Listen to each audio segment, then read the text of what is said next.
Yo, man, if you don't have DC's All-In Special #1, you need to go out there and get that thing because this comic is a heater, cuz, yo, what are we waiting on? Roll that intro.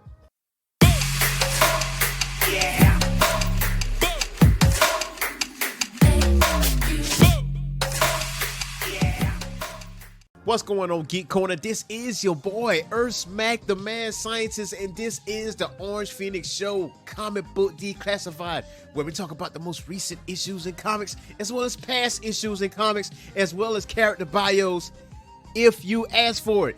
Do not forget to hit that like and subscribe button and that notification bell, and that helps out our channel greatly. Every comment, every subscription, every like, that increases the wheelhouse and more content that we can put out for you guys. Now, I know what you came here for. You came here to talk about some DC All-In Special. Now, let's get into it.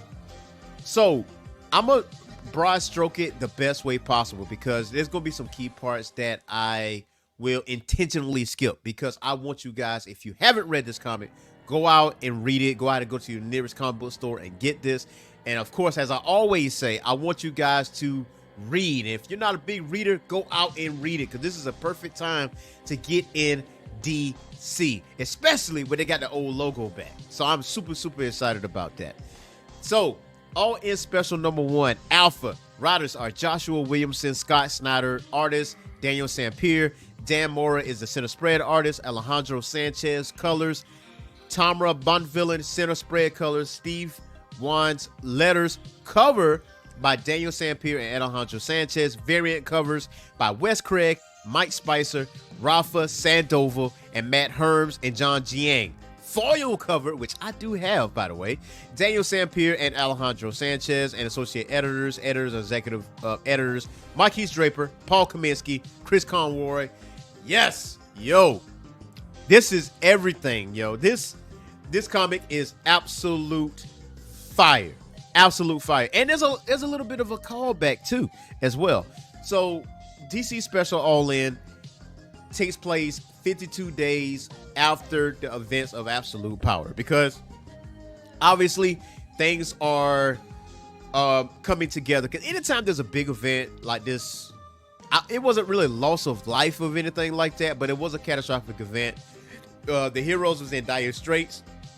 And obviously they come out as the victor eventually, but all we want is the story in between. We want the meat and potatoes. We know how the story is going to end. We know that the good guys is going to win eventually, but we need that meat and potatoes, that the glue that put that thing together. So this takes place 52 days later. Steelworks, Wayne Tech, Queen Industries, and Terrific Tech built the hardware that technology needed to house this new item. So alien technology from Krypton and Thanagar, powered by the Speed Force, was pulled together by John Stewart's architectural mind and Green Lantern's willpower. Then Wonder Woman blessed it by the gods and infused it with magic and forces from beyond earthly plane. The Justice League had always been made up of the best, so it needed it to be the same.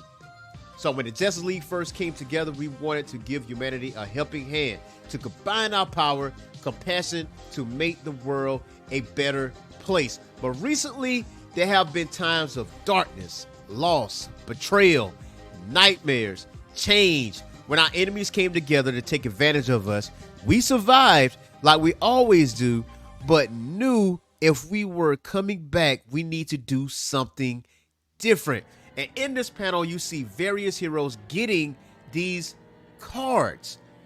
And, you know, some people was like, we don't want to do nothing with it. Some people was like, I already got my other team to worry about. But others, like the majority, is saying, yes, we are here. So now it goes to Booster Gold. So Booster Gold is a very interesting character. And I know way back when I did a bio on Booster Gold. If you want to check that out, the link is in the description below. You can go ahead and check that video out. That was one of the first comic book videos that I've done, and I really had a good time doing that. But with Booster Gold, he always seemed like this time traveler character, but this jokey type of character. But in this particular situation, after this, guys, he doesn't want to go on social media about his heroics. He don't want to do anything like he normally does. I mean, he was asked to take a selfie and he did that, but he's approached by Superman, the hero of heroes in DC. And Superman actually gives him a Booster Gold Justice League card. And Superman goes on to say, "What do you mean, Booster? You've been on the Justice League before." He said, "You don't get it, big guy. I remember this." And this goes back to the link in the description below, so you go ahead and check that out. But Booster goes on to say, "There are days when I feel lost, like I don't know my place this time. And after Waller, Pariah, all of it, I started to think it was time to go home, take responsibility for my actions in my future, and try to build a new life there. But now, as I've traveled through time, I've noticed certain touchstone items, absolutes in the universe, Batarangs, your Fortress of Solitude, the GL's ring, my Legion ring, and this membership card." And he said he saw this card once in the future where he came from. And he says, "I feel lucky to be here now. So give me the lowdown. Who else is on this new Justice League with me? You and Wonder Woman, of course. Bats, if we got her. And then who else? 5 more of the best?" And Superman says, something like that. "That card is just the start of what we've been building. We're showing everyone tonight, do not be late." So this is the part that gets me, because I was reading this, and as I switched to the other panel, I was like, oh, this looks very familiar. And you're going to see exactly what I'm talking about momentarily.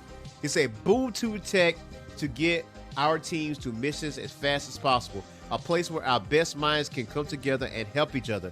Powered by magic and science. Oracle set up our computers and communications, and you might have seen our head of security, the Question, walking the halls.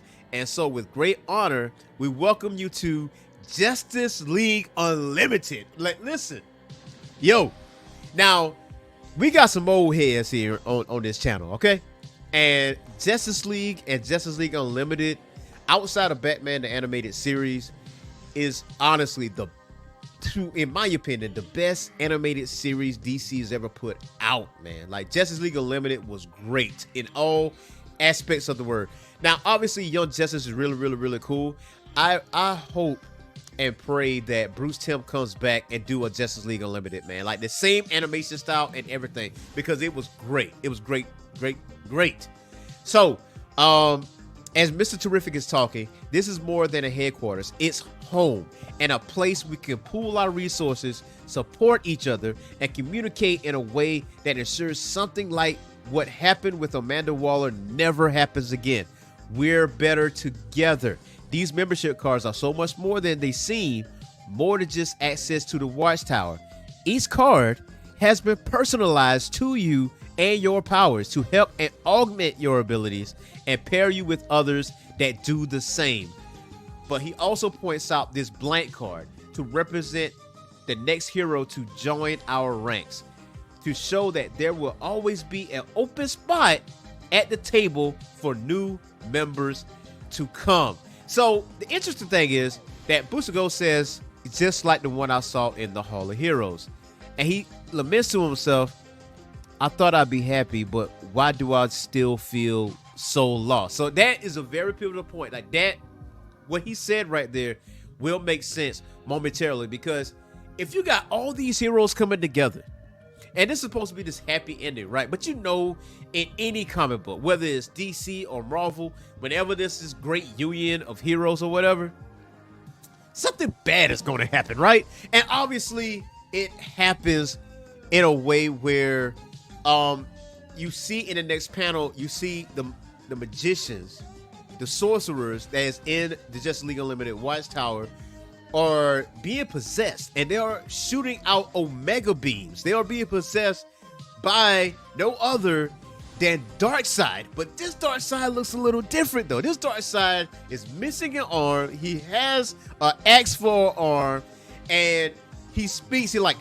finally, like, for Darkseid to pull up and want smoke, it is crazy. And Superman immediately goes, "Darkseid has bonded with the Spectre." The Spectre. Now, this is supposed to be the wrath of God. There's Spectre as a whole, and Darkseid somehow, some way bonds with the Spectre, and you later find out that the card is not what it's supposed to happen. This is bad. This is very bad. So the card itself is getting infused with antimatter, and you see that Darkseid is here, but he also isn't, says Terrific. He's out of sync. Reality shifts around him like it's breaking into two.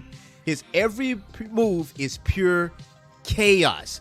So he's going on and on and on, and he goes on to say, if it's a fight you want, so be it. You will tell me what has been hidden from me. But he's not really talking to the heroes. He's talking to someone else, and that's what we're going to find out later on in this comic, because that last half is wow. That's all I can tell you is wow.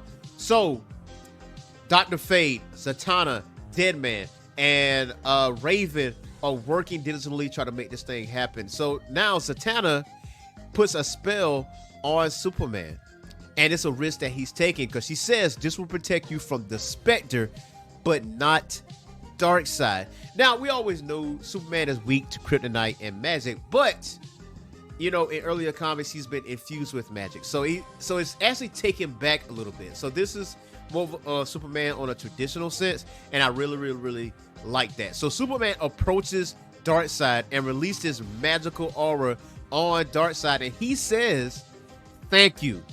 Darkseid ends. And Green Lantern just confused, like, yo, did he thank us? Darkseid, did he thank us? And basically, oh man, I know that face. Party's over. Superman's like, correct. Everyone return to your stations. We have our first mission. Obviously, you just cannot leave Darkseid hanging. He just pull up on your watchtower that you just built, that all the magic and science and Wayne tech and Terrific tech and everything else put together. This man just pull up. So then you go to Orion. So Orion is the son of Darkseid, and he states, my father is not on Apocalypse. I have spoken to my contacts, and there have been no sign of him since the attack. What's your take on this? Darkseid is a constant. All the creation needs a Darkseid. He is truly gone. The universe will create a new one. I must return to New Genesis and consult with the High Father to learn more. Batman says, report back when you do. And so at this point, remember what I said earlier that the card itself is infused with antimatter? So now this antimatter acts as a doorway. But at this point, they decide to go through this doorway. And Wonder Woman's like, we are going, correct? And Batman's like, I advise against that, player. And Superman like, let's talk. There must be a way. Now, Terrific, being the smart man that he is, says, I need to offer a warning. The multiverse sometimes is easy to explain if you look at it like a map and the universe are in different locations. But that isn't the case. All the worlds occupy the same space at different vibrations. Barry Allen used to say, each world had its own pattern. You could tell where you were if you could see or feel the vibrations, and this world's vibrations are chaotic. What happens if the vibrations settle down and become less chaotic? Terrific says, I don't know. So you're saying one of the scariest things I've ever heard. Terrific goes on to say, the bottom line is, it's dangerous. It feels like a ticking time bomb because of the unnatural flow of time, where the only people who could safely set foot there are those who have an abundance of tachyon particles, which means only time travelers can go there, and that's where Booster Gold comes in at. So this version of Booster Gold, or this personality that Booster Gold is taking, is a more serious one. He's like, listen, this is no laughing matter. I am a Justice League member. I'm going to jump. I'm going to do this. So Terrific says, I'm attaching a tether to Skeets. In exactly 10 minutes, he will activate a portal that will bring you back here. Do not lose Skeets. And at this point, he jumps through this portal and he goes to this other timeline. And immediately he sees the Omega symbol under the Daily Planet, and immediately he loses contact. The minute he jumps over to that world, Skeets is nowhere to be found. And immediately he's attacked by Omega beams, and he looks at his Legion ring, and it has an Omega symbol on it, and he sees a Legion led by Darkseid. That is the first half of this, okay? And I missed some key parts of it, so go out and get that, okay? And you do not have to buy the DC All-In Special in 2 parts. It's all in one. Please go out and get that variant copy. Now, let's go into the other side of this. Now, this takes place in the point of view of Darkseid, and this takes place 52 days earlier. And he starts off to say, it started as an idea, something I create in isolation, way to be more. The machine took time to build, crafted an element X from the Forge of Worlds. The design was drawn by Haman, the very man responsible for the mother box. I told Haman that if he built this one last thing, I would bring his daughter Becca back from the dead. The allure of that lie was enough for him to break every rule and create the hardware. The technology begun with the sacred science of Guardians was developed by the Legion of Superheroes.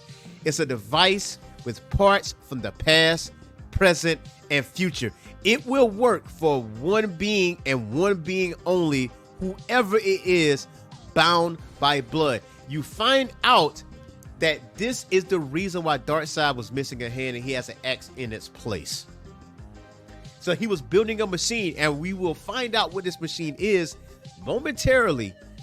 In this point, Caliban shows up, one of his sons, and says, listen, I built the greatest army because right now the heroes are weak. This is the perfect time to strike. If anybody knows Darkseid, Darkseid loves some war. You don't understand what I'm saying? Like, the Justice League has been a thorn in their side. So Caliban is correct on this. If there's any way possible to lay a strike down, this is the way to go. Darkseid answered in the most surprising way.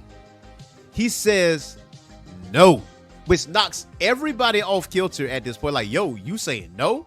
This is a perfect opportunity for you to strike, my boy. So, like, Granny says, Usas, no, and he grabs Caliban and throws him into the machine. And at this point, he goes on this journey because he's looking for a particular individual. The first place he goes to visit is Hell. It is not Hell in the conventional sense. And he goes speaks to Blaze. And she says, here's my offer, Usas, for I am prepared to offer you the greatest gift, the thing you want most. Pain, immeasurable pain for your foes. If you stop this doomed and foolish quest, I will pledge Hell's forces to bring fire to those you hate. What greater joy is there than that? And Darkseid says, not long ago, Blaze, I would have accepted your offer, even thanked you. But now all I have to ask is, where is he? And Blaze responds, he is not here. And he leaves. And then he goes from hell and he goes to heaven. Just like this, this is not heaven in a conventional sense, because this is not at the top levels where there are absolutes. He goes on again. He goes, asks Zariel, where is he? And she responds, he's not here. Boom. He's out of there as well. He goes to the dark side of the moon where he meets Kala. And this is where he meets a little bit of a standstill because Kala has him at a disadvantage, or so we think. And he's asking, where is he once again? But he tells Kala, listen, you got me at a disadvantage, or so you think, but I timed my boom tube. So checkmate for you. And the person he's looking for is Jim Corrigan, otherwise known as the Spectre. Now, in the minute that he finds the Spectre, the Quintessence shows up, and Daze responds, this is where your quest ends. Each of us in the Quintessence could kill you if we so choose.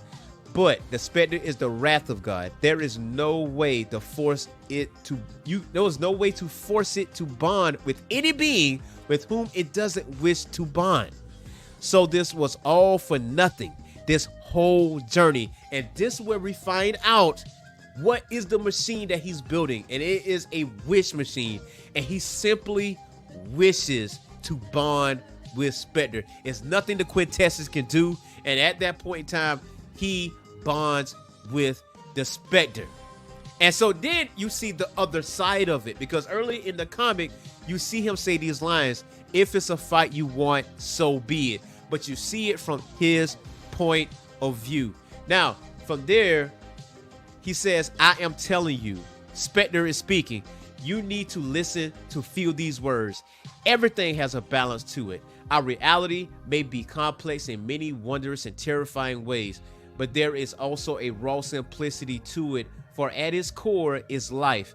The force that expands, multiplies against all odds. Life emerges from the dark and races onward. It is hope. And if there's a being who embodies that hope, that energy, it is him. It's Superman. But there is an opposing force to all that. Constraint, control, and that is you. In a way, you are the true source wall that holds it all back. He responds, I am final. It's why you have no double in the multiverse, Usas. You are an essential force. You are primal.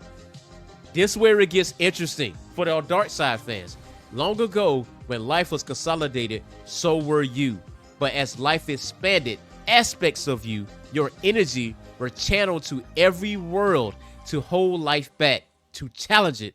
When the multiverse expanded into the omniverse, those aspects were scattered further, making you your physical being less. That is diminishment you felt, but it is natural. And when the multiverse was sealed, right, there is only you. All your power gathered into you, untapped. You vibrate with it. You can sense it, if not access it. But what you need to do is be patient, because the multiverse will come back. The omniverse, as it does, your power will funnel into those worlds again. You will not feel this restless, this explosive. This is your role, Darkseid. It is an honor, divine, and essential. And Darkseid says, what if I want more? But he doesn't have to answer, because suddenly I know I see my role.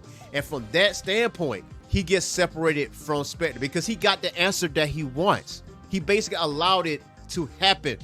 This is where it gets even more interesting on the Darkseid side of things. He says, I let Spectre be torn from me, and I open myself to it, to death. And as I end, I begin again, but this time alone. Bound by no relationships to Earth, to the Kryptonian, to anything. If that world is driven by life, by hope, then this one will be driven by challenge, by turmoil. A world with heroes born facing greater odds. Instead of being raised in paradise, they are raised in hell. And you see the absolute Wonder Woman. Then he goes on to speak about Batman, where all advantages are gone, where there are small chaos rather than a system itself. A world where hope is the underdog, where it is the villain, the opposing force, and where it will have to burn brighter than ever before to survive at all. It is the universe that exists out of time and space, hidden as the truth was hidden from me. Its timeline complete and yet still solidifying. Above all, it is mine. It is me. It is reality where I can finally become what I was meant to be, where I am unleashed, where I may grow 1,000 feet tall, where my voice will shake planets, a reality where Darkseid will be. And when I am him, I will return for that other world and crush it. Now you know the grand master plan of Darkseid, because in this particular universe, it is created by Darkseid, created by Chaos, and that's why you see the badassery covers of Absolute Batman, Absolute Wonder Woman, and Absolute Superman. And that's where we're going to end it at, man, because go out and get the absolute series, the Batmans, the Supermans, the Wonder Woman, because it's going to get crazy. Because in this particular deal, Darkseid, in this particular setting where it's hitting from all other universes, is that he's playing God. That's basically what he's doing. So he's saying, when I'm done, I'm going to the other world and I'm going to crush it, because nothing can stop me at this point once I'm done with this world here. obviously, I want to see how it gets there. I know you excited about when it was going to get there. Now, let's get into the next comic we are going to cover. And the next comic we are going to cover, we're going back to Marvel, and it is Storm, #1 from the Ashes. I hope you guys are excited about that. Do not forget to hit that like and subscribe button and that notification bell. That way, again, you get notified on all of our content. All right? So until next time, peace.